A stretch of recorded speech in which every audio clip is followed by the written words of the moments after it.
ಅಣ್ಣ ಬಸವಣ್ಣ ಎಲ್ಲ ವರ್ಗಗಳಿಗೆ ಸಾಮಾಜಿಕ ನ್ಯಾಯ ಕೊಟ್ಟಂತವ್ರು, ಅಂದು ಮಹಿಳೆಯರಿಗೆ ಮೀಸಲಾತಿ ಕೊಟ್ಟಂತವ್ರು. ಹೌದಲ್ವ? ಅಂತ ಮಾನವರ ಬಗ್ಗೆ ಇಡೀ ವಿಶ್ವಗಳು ಬಸವಣ್ಣ ಅಪಮಾನ ಮಾಡ್ತಿಲ್ಲ. ನಾನು ಮಠಾಧೀಶರಲ್ಲಿ ವಿನಂತಿ ಮಾಡ್ತೀನಿ, ಕೈ ಮುಗಿದು ಮಠಾಧೀಶರು ಚೀಮಾರಿ ಹಾಕೋಕ್ಕಿಂತ ಚೀಮಾರಿ ಹಾಕ್ಬೇಕಂತೇಳಿ ಮಠಾಧೀಶರು ಒತ್ತಾಯ ವಿನಂತಿ ಮಾಡ್ತೀನಿ. ನಾನು ಪಾದಕಗಳೊಳಗೆ ಭಕ್ತಿಯಿಂದ ಪ್ರಾಣವನ್ನು ಸಲ್ಲಿಸಿ ನಮಸ್ಕಾರ ಮಾಡ್ತೀನಿ. ಇಂಥವ್ರನ್ನ ಉಚ್ಚಾಟನೆ ಮಾಡಿಸ್ಬೇಕು, ಇಂಥವ್ರಿಗೆ ಚೀಮಾರಿ ಹಾಕಬೇಕು. ಇದ್ರ ಜೊತೆಗೆ ರಾಷ್ಟ್ರೀಯ ನಾಯಕರು ಅಪಮಾನ ಮಾಡ್ತಾರೆ. ನನಗೆ ರಾಷ್ಟ್ರೀಯ ನಾಯಕರ ಬೆಂಬಲ ಇದೆ. ಆಯ್ತಪ್ಪ, ಯಾರು ಆ ಮಹಾನ್ ನಾಯಕರ ಹೆಸರು ಹೇಳ್ಬೇಕಲ್ಲ. ರಾಜ್ಯದ ಜನಗೆ ಪ್ರಶ್ನೆ ಕಾಡ್ತಾ ಇದೆ, ಯಾರು ಇವರಿಗೆ ಬೆಂಬಲ ಕೊಡ್ತಾ ಇದಾರೆ? ಇವ್ರು ಮಾಡೋ ಆಟಕ್ಕೆ ಜನ ಮಾತಾಡ್ತಾರೆ, ಮಗನು ಚಿವುತ್ತಾರೆ, ತೊಟ್ಲು ತೂಗ್ತಾರೆ ಅಂತ ಜನರಿಗೆ ಅನುಮಾನ ಬರುತ್ತೆ. ಅವ್ರ ಹೆಸರು ಹೇಳಪ್ಪ, ಅವ್ರ ಹೆಸರು ಹೇಳ್ಬೇಕಲ್ಲ. ಯಾರು ನಿನಗೆ ಬೆಂಬಲ ಕೊಟ್ಟರು ಹೆಸರು ಹೇಳ್ಬೇಕು. ನಿನಗೆ ತಾಕತ್ತಿದ್ದರೆ ಸವಾಲಾಗ್ತೀನಿ ನಾನು. ಇದ್ರ ಜೊತೆಗೆ ಪಾಪ ಪ್ರಹ್ಲಾದ್ ಜೋಶಿ ಅವರು, ಕೇಂದ್ರ ಸಚಿವರು ಮತ್ತು ಸಹೋದರಿ ಶೋಭಾ ಕರಂದ್ಲಾಜೆ ಅವರು ಏನು ಧರಣೀಭೂತ ಸ್ಥಳಕ್ಕೆ ಹೋಗಿದ್ರು. ಅದಕ್ಕೆ ನನಗೆ ಕೇಂದ್ರ ಸಚಿವರು ಬಂದಿದ್ರು, ಪಾರ್ಲಿಮೆಂಟರಿ ಜಾಯಿಂಟ್ ಕಮಿಟಿ ಅಹವಾಲು ಸ್ವೀಕಾರ ಮಾಡಿದ್ರು. ಮಿಸ್ಟರ್ ಹಿಲಿ, ಅಲ್ಲಿ ಧರಣಿ ವಕ್ಫ್ ಬೋರ್ಡ್ ವಿಚಾರಕ್ಕೆ ಬಂದವರು ಕೇಂದ್ರ ಸಚಿವರುಗಳು ಯಡಿಯೂರಪ್ಪ ವಿರುದ್ಧ ಬೈ ಅಂತ ಹೇಳಿದ್ರ, ಸದಾನಗೌಡ ವಿರುದ್ಧ ಬೈ ಅಂತ ಹೇಳಿದ್ರ, ಅಥವಾ ವಿಜೇಂದ್ರ ವಿರುದ್ಧ ಬೈ ಅಂತ ಹೇಳಿದ್ರ, ಅಥವಾ ಪರ್ಯಾಯವಾಗಿ ಸಂಘಟನೆ ಮಾಡಿ ಅಂತ ಹೇಳಿದ್ರ? ಇದಕ್ಕೆ ಉತ್ತರ ಕೊಡ್ಬೇಕಲ್ಲ ನೀನು. ರಾಜ್ಯ ಜನ ಅವ್ರಿಗೆ ಪ್ರಶ್ನೆ ಮಾಡ್ತಾರೆ. ಪಾಪ ಕೇಂದ್ರದ ಸಚಿವರುಗಳು ಅವ್ರು ವಕ್ಫ್ ವಿರುದ್ಧ ಹೋರಾಟ ಮಾಡ್ತಾ ಬಂದದಕ್ಕೆ ಅವ್ರ ಬೆಂಬಲ ಇದೆ, ಇವ್ರ ಬೆಂಬಲ ಇದೆ ಅಂತ ಹೇಳಿ ನಾಟಕ ಮಾಡ್ತೀರಪ್ಪ. ಅಣ್ಣ ಬಸವಣ್ಣ ಮಠಾಧೀಶಿ, ನಾಡಿನ ಸಂತರು ಸಾಧುರು ಮಠ ಎಲ್ಲ ಮತ್ತು ಅರಗುರು ಚರಮೂರ್ತಿಗಳು ಎಲ್ಲ ರಾಜಕೀಯ ಮತ್ತು ನಮ್ಮ ಪಕ್ಷದ ಮುಖಂಡರ ಬಗ್ಗೆ, ರಾಷ್ಟ್ರೀಯ ನಾಯಕರ ಬಗ್ಗೆ ಹಗುರವ ಮಾತಾಡ್ತಿಯಲ್ಲ. ರಾಜ್ಯದ ಜನ ಕ್ಷಮಿಸಲ್ಲ, ಕಾರ್ಯಕರ್ತರು ಕ್ಷಮಿಸಲ್ಲ. ನಿನಗೆ ಪಕ್ಷ ಬೇಡ, ನೀನಾಗಿ ಹೊರಗಡೆ ಹೋಗು. ಅಂದ್ರೆ ಹಿಂದುತ್ವ ಮುಖವಾಡ. ಅವ್ರು ಏನ್ ಮಾಡಿದ್ರೆ 3 ಲೆವೆಲ್ ಇಟ್ಕೊಂಡ್ಬಿಡ್ರಿ. ನಾನು ಉತ್ತರ ಕರ್ನಾಟಕದ ನಾಯಕನಾಗಿ ಬೆಳಗ್ಗೆ ಬಿಜಾಪುರ ಜಿಲ್ಲೆಯಲ್ಲಿ ಎಷ್ಟು ಜನ ಇವ್ರ ಹತ್ರ ನಾನು ಸ್ಟಾರ್ ಚಾಂಪಿಯನ್ ಅವರು 224 ಜನ ಗೆಲ್ತಕ್ಕಂಥ ಶಕ್ತಿ ಇದೆ ಅಂತ ಹೇಳ್ತೀರಪ್ಪ. ನಿನ್ನ ಹರಕು ಬಾಯಿಂದ 2023 ಚುನಾವಣೆಯಲ್ಲಿ ನಾವೆಲ್ಲ ಮಾಜಿಗಳಾದ ಹೋದ್ರೆ ಪಡೇಜಿ ನಾವೆಲ್ಲ ಒಳ್ಳೆ ಕೆಲಸ ಮಾಡಿದ ಕ್ಷೇತ್ರದಲ್ಲಿ. ನಿನ್ನ ಹರಕು ಬಾಯಿಂದ ಸತತವಾಗಿ 2020ರಿಂದ ವಿಧಾನಸಭೆ ಒಳಗೆ ಹೊರಗೆ ನೀನು ಯಡಿಯೂರಪ್ಪ ಬಗ್ಗೆ ಮಾತಾಡಿ, ಎಲ್ಲರ ಬಗ್ಗೆ ಮಾತಾಡಿದಕ್ಕೆ ಜನ ಎಲ್ಲ ಒಂದ್ ಕಡೆ ಬಿಜೆಪಿ ವಿರುದ್ಧ ಆದ್ರು. ನಿನ್ನ ಹರಕು ಬಾಯಿಂದ ಸೋಲು ಕಾರಣ ಆಯ್ತು. 3 ಕ್ಷೇತ್ರ ಉಪಚುನಾವಣೆ ಸೋಲಿಗೆ ನೀನೇ ಕಾರಣ. ಸಿಗ್ಗಾಂವಲ್ಲಿ ನಮ್ಗೆ ಹೇಳಿರಲ್ಲ, ಸೋಲಿ ನೀನೇ ಕಾರಣ. ಹೋದ್ರು ಪೂಜ್ಯ ತಂದೆಯವರು ಯಾಕಪ್ಪ ತಾಯಿ ಸಮಾನ ಸಂಘಟನೆ ನಿಮಗೆ ಯಡಿಯೂರಪ್ಪನವ್ರ ಪಕ್ಷವನ್ನು ಕಟ್ಟಿರೋ ತಂದೆ ಸಮಾನ. ಹಾಗಾಗಿ ಮಾತಾಡ್ತಕ್ಕಂಥ ನೈತಿಕ ಹಕ್ಕಿಲ್ಲ. ಇನ್ನು ಮುಂದೆ ಮಾತಾಡೋ ಸಹಿಸಲ್ಲ. ಮ್ಯಾಚ್ ಫಿಕ್ಸಿಂಗ್ ಮಾಡ್ಕೊಂಡ್ರೆ ನೀವು ತಂಡಗಳಲ್ಲಿ ಬಿಡಬೇಕಂತ ಸ್ವಪ್ರತಿಷ್ಠೆ, ದುರಂಕಾರ.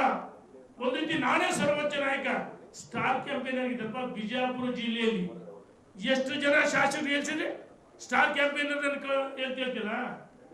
ನನ್ನ ಜೊತೆಗೆ ಎಲ್ಲ ಅದೇ ಅವರೇ ಬಿಜಾಪುರದ ಪ್ರಭಾವಿ ಸಚಿವರು ನಮ್ಮ ಅರುಣ್ ಕುಮಾರ್ ರಾಣೇಂದ್ರ ಹೇಳ್ತಾರೆ. ಬಿಜಾಪುರದ ಒಬ್ಬ ಸಚಿವರ ಜೊತೆ ಪ್ರಭಾವಿ ಕಾಂಗ್ರೆಸ್ ಜೊತೆ ಮ್ಯಾಚ್ ಫಿಕ್ಸಿಂಗ್ ಅಂದ್ರೆ ಎಲ್ಲರೂ ಸೋಲ್ಬೇಕು, ನಾನೊಬ್ಬನೇ ಗೆದ್ದು ಬರ್ಬೇಕು, ನಾನೊಬ್ಬನೇ ಗೆದ್ದು ಬೀರ್ಬೇಕು ಅಂದ್ರೆ ಈಗ ಭಯಕ್ಕೆ.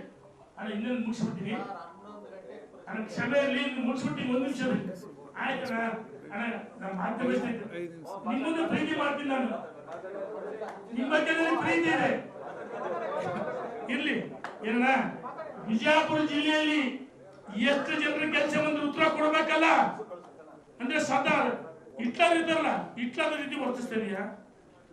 ಬ್ಲಾಕ್ ಮೇಲ್ ರಾಜಕಾರಣ ಬಿಡಬೇಕು. ಯಡಿಯೂರಪ್ಪನವ್ರ ಬಗ್ಗೆ, ಸದಾನಂದಗೌಡರ ಬಗ್ಗೆ, ಕೇಂದ್ರ ನಾಯಕರ ಬಗ್ಗೆ, ಮಠಾಧೀಶರ ಬಗ್ಗೆ, ಅಣ್ಣ ಬಸವಣ್ಣರ ಬಗ್ಗೆ ಮಾತಾಡಿದ್ರೆ ಸಹಿಸಲ್ಲ ಅಂತೇಳಿ ಎಚ್ಚರಿಕೆಯನ್ನು ಕೊಡ್ತೇನೆ. ಇದ್ರ ಜೊತೆಗೆ ನಿನ್ನೆ ದಿವಸ ನನ್ನ ಮೊಬೈಲ್ ಕರೆಗಳು ಬಂದವು. ಕಳೆದ ತಿಂಗಳು ಮಾತಾಡಿದಾಗ ನನಗೂ ಮಲ್ಲಿಕಾರ್ಜುನ್ ಯಾರೋ 1-2-3 ಮಾತಾಡಿದ್ರು. ನಾನು ಜಗ್ಗಲ್ಲ ಬಗ್ಗಲ್ಲ, ಭಾರತೀಯ ಜನತಾ ಪಾರ್ಟಿ ಒಬ್ಬ ಸಾಮಾನ್ಯ ಕಾರ್ಯಕರ್ತರಿಗೆ ಎಲ್ಲ ನಮ್ಮ ನಾಯಕರು ನಾವೆಲ್ಲ ಒಟ್ಟಾಗಿದ್ದೀವಿ. ಯಡಿಯೂರಪ್ಪನಂತ ಶಕ್ತಿ, ವಿಜಯನ್ ಅಂತ ಒಬ್ಬ ಯುವಕ, 6 ವರ್ಷ ಚರವದಿನ ಎಲ್ಲ ತಂಡ ಇದೆ. ಎದುರು ಬಿಡ್ತೀನ ಯಾರೋ 4 ಜನ ಗುಂಡಾಗಳು ಫೋನ್ ಮಾಡಿಸಿದೆ. ಅವತ್ತು ನನಗೂ ಮಲ್ಲಿಕಾರ್ಜುನ್ ದೊಡ್ಡ ಮಕ್ಕಳ ಕರೆ ಮಾಡಿಸಿದ್ರು. ನನ್ನ ಹತ್ರ ಫೋನ್ ನಂಬರ್ಗಳು, ಮಿಸ್ ಕಾಲ್ಗಳು, ಬ್ಲಾಕ್ ಲಿಸ್ಟಿಗೆ. ನಿನ್ನೆ ಸಂಜೆ, ನಿನ್ನೆಯಿಂದ ಮೊನ್ನೆಯಿಂದ ರಾತ್ರಿ 1 ಗಂಟೆ ಅಲ್ಲಿ ಒಬ್ಬರು ಕರೆ ಮಾಡಿ, ಅಣ್ಣ ನಿನ್ನ ನಂಬರ್ ಸ್ಟೇಟಸ್ ಹಾಕಿದ್ರೆ ದಯಮಾಡಿ ಸ್ವಿಚ್ ಆಫ್ ಮಾಡ್ರಿ ಅದು. ನಾನು ನೋಡಪ್ಪ, ಇಂಥ ಕರೆಗಳಿಗೆಲ್ಲ ಜಗ್ಗಿಲ್ಲ. ನಾನು ಹಳ್ಳಿ ಐದ, ನಾನು ನಾಟಿ ಹಸು, ಹಳ್ಳಿಯಿಂದ ಬಂದಿರ್ತಕ್ಕಂಥವನು, ನನಗೆಲ್ಲವೂ ಗೊತ್ತಿದೆ. ಆದ್ರೆ ನಿನ್ನ ಹೊಲಸು ಓರಿ ಆಯ್ತಾರ ನಮ್ಮ ಮಾಧ್ಯಮ ಸಿಟ್ಟಿದ್ದ ಅವ್ರನ್ನ ನಕ್ಬಿಟ್ಟು ಏನು ಈಗ ಈ ರೀತಿ ಬ್ಲಾಕ್ ಮೇಲ್ ಮಾಡಿ ಬೆದರಿಕೆ ಹಾಕಿ ಜಗ್ಗಿ ನಾನು ಜಗ್ಗಲ್ಲ, ಕುಕ್ಕಲ್ಲ, ಬಗ್ಗಲ್ಲ. ಇದು ಯಾರ್ದು ಯಡಿಯೂರಪ್ಪಂದು ಧ್ವನಿ. ಆ ಧ್ವನಿಯಾಗಿ ಅದೇ ರೀತಿ ನಾನು ನಿಮಗೆ ಎಚ್ಚರಿಕೆಯನ್ನು ಕೊಡ್ತಾ ಇದ್ದೀನಿ. ಈಗ ಒಬ್ಬನೇ ಹೇಳ್ತಾರೆ, ಇವತ್ತು ಬೆಳಿಗ್ಗೆ ಆ ನಂಬರ್ ಐತಿ, ನೀನು ಬಾಲಿ ನೋಡ್ಕೊಂತೀನಿ, ರಾಜದೂತಲ್ಲಿ ಪ್ರವಾಸ ಮಾಡ್ತೀವಿ, ನಿಮ್ಮ ಕರಿಗಳಿಗೆ ಜಗ್ ಬಿಡ್ತೀವ, ಬಗ್ಬಿಡ್ತೀವ, ಲಕ್ಷಾಂತರ ಕೋಟಿ ಗಂಟೆ ಕಾರ್ಯಕರ್ತರಿದ್ದಾರೆ. ಇಂಥ ಜಗ್ಗಲ್ಲ, ಬಗ್ಗಲ್ಲ, ಇಂಥ ಬ್ಲಾಕ್ ಮೇಲ್ ರಾಜಕಾರಣ ಕೈ ಬಿಡಬೇಕು. ನಮಗೂ ನಮ್ಮ ಕಾರ್ಯಕರ್ತರ ಮುಖಂಡರು ನಂಬರ್ ಕೊಡೋಣ, ಕರೆ ಮಾಡ್ತೀವಿ. ಬೇಡಪ್ಪ, ಸತ್ಯಗಳು ತಾಯಿ ಚಾಮುಂಡೇಶ್ವರಿ ನಮಗೆ ಹಣೆ ಕೇಳಿದ್ರು, ನಾವು ಬೇಡ. ಏನೇ ಇದ್ರು ರಾಜಕೀಯವಾಗಿ ನಾನು ಫೈಟ್ ಮಾಡೋಣ. ಇದು ರಾಜಕೀಯವಾಗಿ. ಆದರೆ ವೈಯಕ್ತಿಕವಾಗಿ ತೇಜೋಧನಕ್ಕೆ ಸೋಷಿಯಲ್ ಮೀಡಿಯಾದಲ್ಲಿ ನನಗೆ ಅಗೌರವ ರೀತಿ ಇಂಥ ಕಲೆ ಇರಲಿಲ್ಲ. ನಾನು ಇವತ್ತು ತಾಯಿ ಚಾಮುಂಡಿ, ನಿನ್ನೆ ಗಣೇಶನಲ್ಲಿ ಸದ್ಬುದ್ಧಿ ಕೊಡ್ಲಿ ಅಂತ ಹೇಳಿದ್ವಿ. ನಮ್ಮವ್ರು ಸ್ವಲ್ಪ ಹಿರಿಯರು, ಯಾಕಂದ್ರೆ ಸ್ವಲ್ಪ ಸಾಫ್ಟ್ ಆಗಿ ಮಾತಾಡಿದ್ವಿ, ಸದ್ಬುದ್ಧಿ ಕೊಡ್ಲಿದ್ವಿ. ನಾನು ಹೇಳ್ತಾ ಇದೀನಿ, ತಾಯಿ ಚಾಮುಂಡೇಶ್ವರಿ ಪ್ರಾರ್ಥನೆ ಮಾಡಿದ್ವಿ. ತಾಯಿ ಚಾಮುಂಡಿ ದುಷ್ಟರನ್ನ ಸಂಹಾರ ಮಾಡಿದ್ಲು. ಮಹಿಷಾಸುರನ ನಮ್ಮ ಬಿಸಿ ಪಾಟೀಲ್ ಬೆಳಗ್ಗೆ ಮಾಧ್ಯಮದಲ್ಲಿದ್ರು, ಬಹಿರಂಗ ಆಂತರಿಕ ಬಾಹ್ಯ. ಆಂತರಿಕ ಅಂದ್ರೆ ಇಂಥವ್ರು, ಬಾಹ್ಯ ಅಂದ್ರೆ ಕಾಂಗ್ರೆಸ್. ಯಡಿಯೂರಪ್ಪ ಅನಗತ್ಯವಾಗಿ ಕೇಸ್ಗಳು ಮರುಜೀವ ಕೊಡ್ತಾರಲ್ಲ, ಮಾಡಪ್ಪ ಅಂತ ಹೇಳ್ತಾರ.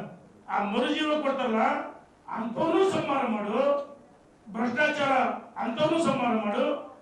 ಮತ್ತು ಆಂತರಿಕವಾಗಿ ಯಾರು ಈ ರೀತಿ ಖಾಲಿ ಹೇಳ್ತಾರಲ್ಲ, ವಿಜಯೇಂದ್ರನ ವ್ಯಕ್ತಿಗಿಂತ ಪಕ್ಷ ಮುಖ್ಯ, ಪಕ್ಷಕ್ಕಿಂತ ದೇಶ ಮುಖ್ಯ ಅಂತ ಹೇಳ್ತಾರೆ. ಹಿಂದೂ ಹುಲಿಯಲ್ಲ, ಸ್ವಯಂ ಘೋಷಿತ ನಾಯಕ. ಹಿಂದೂ ಹುಲಿ ಅಲ್ಲ, ಇಲಿ.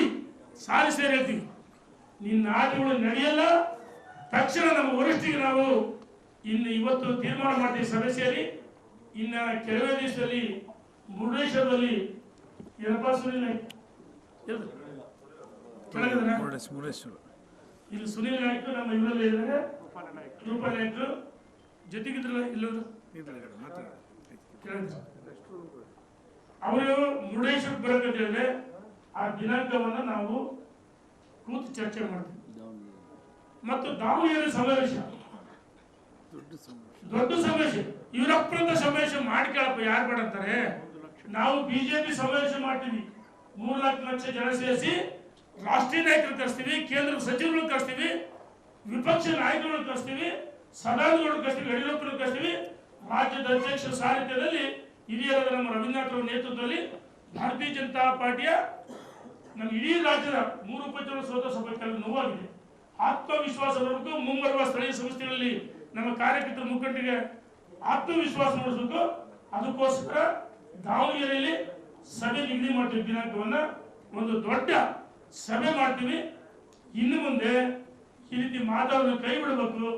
ಇಲ್ಲ ನಿಮಗೆ ಪಕ್ಷದಲ್ಲಿ ಇರೋಕೆ ಇಷ್ಟ ಅಂದ್ರೆ ಹೊರಗಡೆ ಹೋಗಪ್ಪ, ಇಲ್ಲ ಅಂದ್ರೆ ನಮ್ಮ ಕೇಂದ್ರ ನಾಯಕರನ್ನ ನಾವೆಲ್ಲರೂ ಭೇಟಿ ಮಾಡಿ